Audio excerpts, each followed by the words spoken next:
name is Tigana and I am one of the co-owners of Suwun. And my name is Agla and I'm also one of the co-owners of Suwun. And the name Suwun comes from a Japanese word of meaning thank you. I'm Indonesian and Japanese people have this trait of being super polite, super nice and super kind, and they would say thank you all the time, like every single time. So when we were looking for a name, we thought that kind of resonates really well with what we kind of wanted to achieve and how we want to relate to other people. We've got things from pretty much different parts of the world, some from the States, some from Europe, and we do our research sort of based on certain aesthetics that we really like, which is like more sort of like unisex cuts for clothing, sort of minimalist aesthetic but with a bit of a color and something a bit funky and bright. And we traveled to Indonesia, so we spoke to people who, you know, came up with these brands and designers and makers. That was a really nice experience to get to know people who actually are behind the brand, which I don't think you get to do that very often. It's sort of a bit more of just bringing that story as well of, you know, how the things are made, not just what they look like really.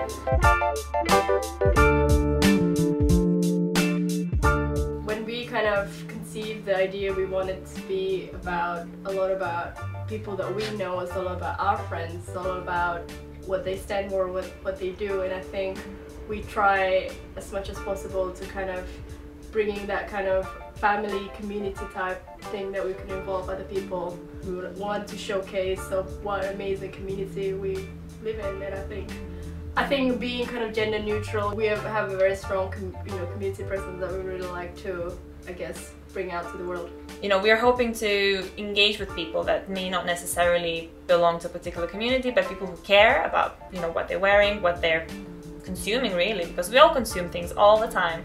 And it's just kind of like, it's a bit of a switch in your head that has to kind of go off, and you have to start thinking where things come from and, you know, how things are made and who's behind that.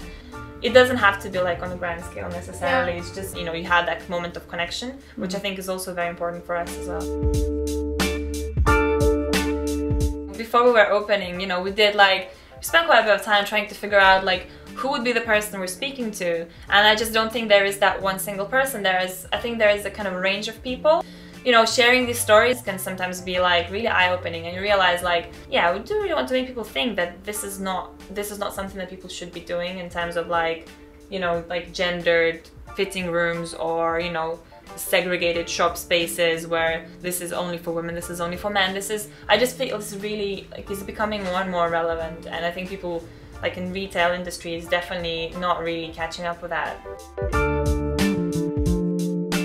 It would ideally make it less and less relevant, as in like who or what type of body is buying that product really. I think people like over the months that we've been here, I think people slowly get that you know, you don't have to ask, oh, is this a menswear shop or it's a women's wear shop, because you can just like come and, you know. Yeah, nothing is completely perfect, or, you know, but we do try to sort of compensate that by having a range of things. So yes, there will be some shirts that are quite tight fit for someone who's slightly smaller built. There will be some shirts that are wider.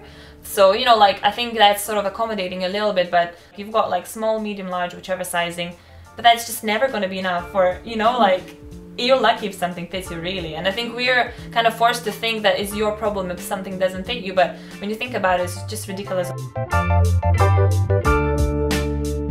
Right now, obviously, we're online as the suwun.co.uk, and we're obviously on Facebook, Twitter and Instagram, so people can follow us and find us through various means. And we're Suwun London. Yeah, / Suwun London. On the website we're hoping to have quite a bit of content, so it's going to be some articles, blogs and photographs and videos. Yeah, so we try to make it as sort of multi kind of like functional and interactive as we can, so that we're quite excited about it. And we do really want to generate like lots of conversations and dialogue, so it's not just about like a shop with like stuff in it, but I think it's also about like, oh, you know, what do people think about certain issues. And yeah, there's a lot more focus on actually things that are around, behind, beyond, and, you know, those things. So there's a lot of conversations hopefully happening on there.